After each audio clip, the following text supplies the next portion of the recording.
बाबूजी, आपको कितनी बार कहा है कि जब भी किसी चीज की जरूरत हो मुझे बुला लिया करें। आप हैं कि मानते ही नहीं। मैं जानती हूं आप क्या सोचते हैं। आप सोचते हैं कि मेरी बेटी अकेली क्या क्या करेगी, क्यों इसे परेशान करूं और पता नहीं क्या क्या। पर कभी सोचा है अभी आप गिर गए होते तो? और कान खोलकर सुन लीजिए, आज के बाद आप कभी ऐसा नहीं करेंगे।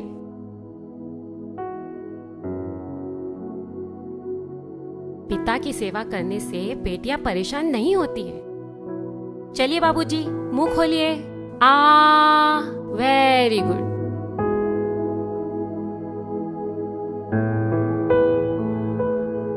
चाहे दुनिया इधर की उधर हो जाए, पर तू समय पर दवा देना नहीं भूलती। अरे तेरे कारण ही तो आज चलने फिरने लायक हुआ हूं, पर तू है कि मुझे कुछ भी नहीं करने देती।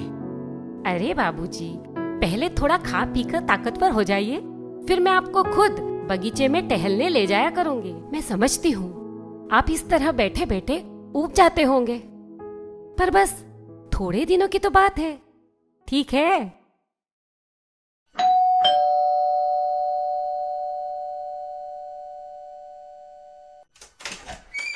हाय। Hi aunty. Hi Bittu. Hello Tapasya नमस्ते जी। दादाजी।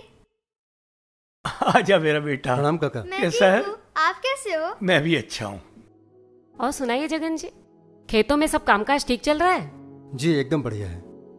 वैसे भी आपने रूपेश भाई के जाने के बाद सब कुछ इतनी अच्छी तरह संभाल लिया है कि मुझे तो सिर्फ देखने भर की जरूरत पड़ती है, और कभी कोई सलाह की आवश्यकता पड़ती है तो फिर आप हैं ही। मैं चाय बना के लाती हूँ। जी मुझे तपस्या आंटी से बहुत सारी बातें करनी है। मैं अंदर जा रही हूँ। इसकी बातें कभी खत्म ही नहीं होती। और सुनाइए काका, स्वास्थ्य कैसा है आपका? तुम्हें तो सब पता ही है जगन बेटा। तपस्या की तपस्या ने ही मुझे बचाया है, वरना रूपेश की खबर सुनते ही सदमे से जब मुझे लकवे का दौरा पड़ा, तब बेचारी अपने पति के मरने का दुख भूलकर तुरंत मेरी सेवा में लग गई। आज भी उसकी पूरी कोशिश होती है कि मुझे रूपेश की जरा भी याद ना आए। इसलिए जब देखो तब चेहरे पे मुस्कुराहट लिए इधर से उधर घूमती फिरती है। मां की तरह डांटती भी है और बेटी की तरह प्यार भी करती है। मैंने जरूर कोई पिछले जन्म में मोती दान किए होंगे जो मुझे तपस्या जैसी बहू मिली। धन्य है उसकी मां जिसने उसे जन्म दिया, और धन्य है उसके संस्कार जिसने उसे पाला पोसा। आप बिल्कुल सही कह रहे हैं काका। पायल की मां के गुजर जाने के बाद मैं भी इसी चिंता में था कि पता नहीं अपनी बेटी की परवरिश ठीक तरीके से कर पाऊंगा या नहीं।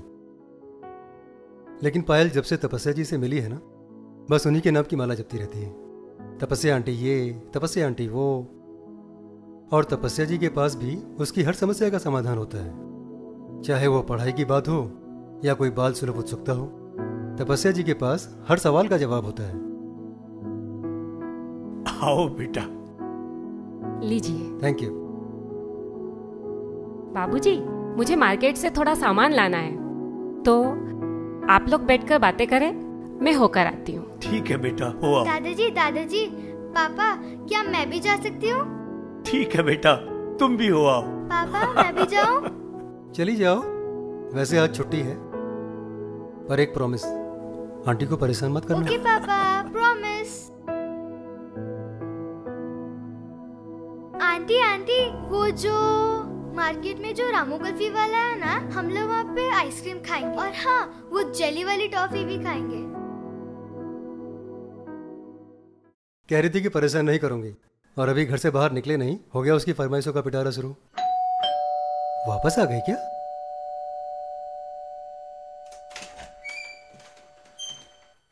कर भला तो हो बुरा। अरे जब भी किसी की मदद करो ना, उल्टे मुझे ही दो बातें सुना के चला जाता है। बाप रे, आ गई चलती फिरती न्यूज चैनल। मैं नहीं झेल सकता भाई इसको। काका मैं निकलता हूँ, शाम को आऊंगा पायल को लेने। प्रणाम। प्रणाम सुशीला जी।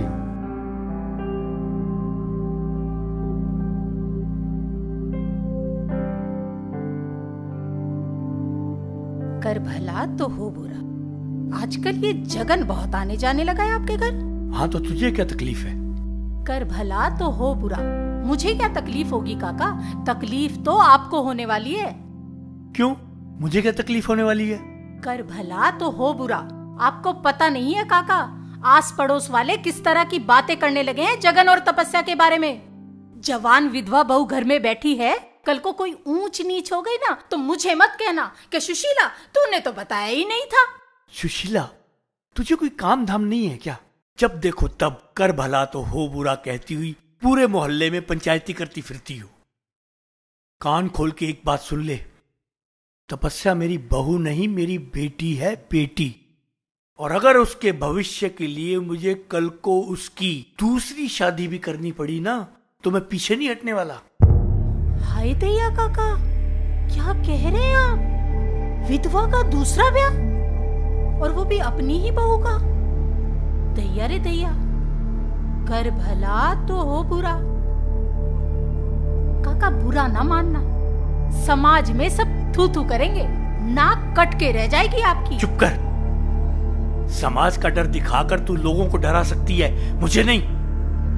समाज के दकियानुशी विचारों के साथ ना तो मैंने आज तक समझौता किया है और ना अपनी बहू के लिए करूंगा, समझी तू? ठीक है काका, जो मर्जी आए कर, कर भला तो हो बुरा, मुझे क्या पड़ी है। चलती हूँ, चलती हूँ। ठीक है। और फिर शेर उठा और फिर जोर से दौड़ा। उसने देखा शेर तो उसको खा जाएगा। कैसे हैं काका? बेटा लेटे रहिए। पापा। बहुत मजे ले रहे हो आप। हाँ। घर नहीं चलना है? चलना है। तो फिर चलें? हाँ। हेलो तपस्या जी। ठीक है काका, अब चलते हैं, फिर मुलाकात होगी। ठीक है प्रणाम। बेटा।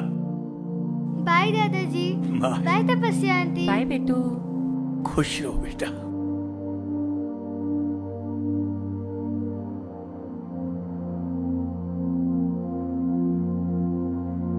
तपस्या बेटा, जरा इधर आना। जी बाबूजी। यहाँ आओ, मेरे पास बैठो। जी बाबूजी। देख बेटा, जो बात मैं तुमसे कहने जा रहा हूं ना, उसे पहले ध्यान से सुनना। मैं सोच रहा था मैं तेरा दूसरा ब्याह कर दूं। मेरी निगाह में एक अच्छा लड़का है, मुझे लगता है तो उसके साथ बहुत खुश रहेगी। पर मैं तुझसे जानना चाहता हूं, क्या जगन तुझे पसंद है?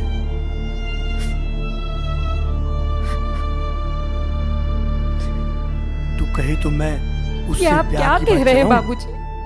मुझे नहीं करना है शादी वादी। और आप जो ये मुझे घर से बाहर निकालने के उल्टे सीधे प्लान बनाने लगे हैं ना, तो कान खोलकर सुन लीजिए, मैं अपने बाबूजी को छोड़कर कहीं नहीं जाऊंगी।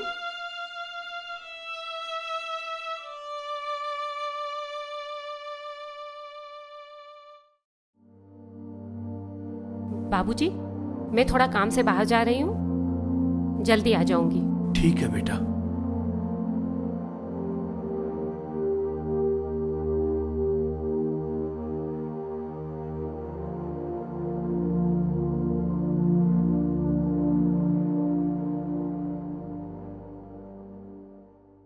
प्रणाम काका।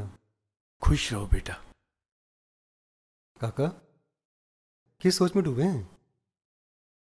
तुम बच्चों के होते हुए मुझे कामकाज की क्या चिंता, बस तपस्या के बारे में सोच रहा था कि मेरे बाद मेरी फूल सी बच्ची का क्या होगा, कैसे बसर करेगी वो इतनी लंबी जिंदगी। काका, भगवान जो तकलीफ देता है ना, तो उसको सहने की ताकत भी देता है, और वही उसे उससे बाहर निकालने का रास्ता भी दिखाता। उस पर भरोसा कीजिए। बेटा, अगर बुरा ना मानो तो एक बात पूछूं?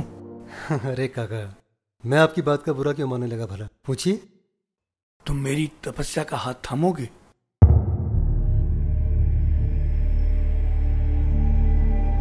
काका, तपस्या जी बहुत गुणी है, बहुत अच्छी है, और पायल भी उनको बहुत प्यार करती है। लेकिन क्या तपस्या जी इस रिश्ते के लिए राजी होंगी? वही तो वो कहती है, मैं अपने बाबूजी को छोड़कर कहीं नहीं जाऊंगी। पगली, वो सोचती है उसके जाने के बाद मुझ बूढ़े का क्या होगा। बेटा, क्या तुम उसका हाथ थामोगे?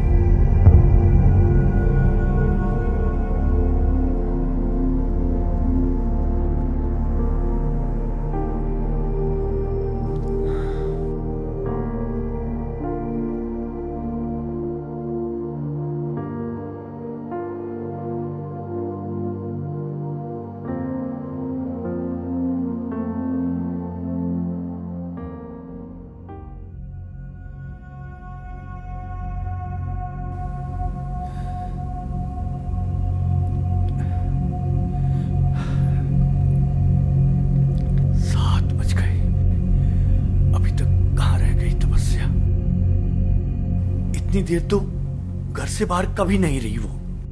आज पता नहीं क्या हो गया। कर भला तो हो बुरा।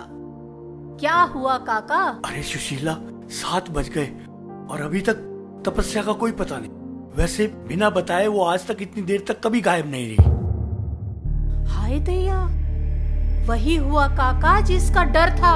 भाग गई उस कलमुहे जगन के साथ। अरे मैं तो पहले ही कहती थी जवान विधवा बहू को इतनी छूट देना ठीक नहीं, पर मेरी सुनता कौन है। बस कटा दी ना नाग समाज में। चुप कर सुशीला, जो मुंह में आया बकती रहती है। मेरी बहू मेरा गुरूर है। मेरी तपस्या, मेरी बरसों की तपस्या का मिला हुआ कोई नूर है। मेरी बहू मेरा अभिमान है। जरूर कोई खास बात होगी, वरना वो इस तरह से बिना बताए कभी नहीं जाती। कर भला तो हो बुरा। इतना भरोसा है उस पे? हाँ है। लो आ गई। प्रणाम काका।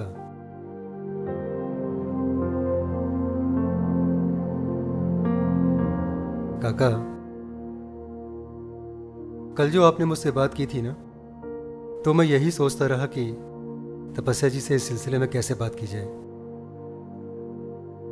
आज उनसे मंदिर में मुलाकात हो गई, सारी बातें हुई, मगर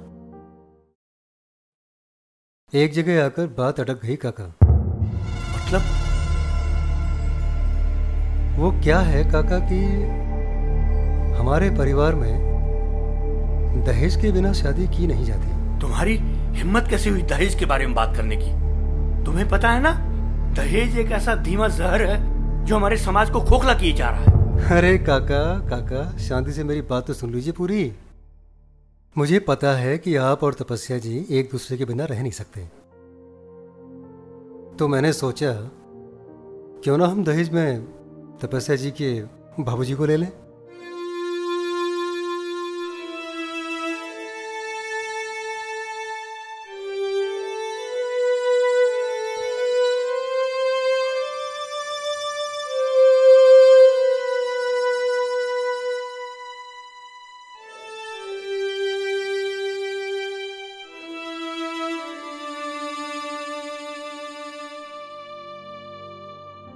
तपस्या तो इस विषय में बात ही नहीं करना चाहती थी, फिर ये तुमसे मिली कहां?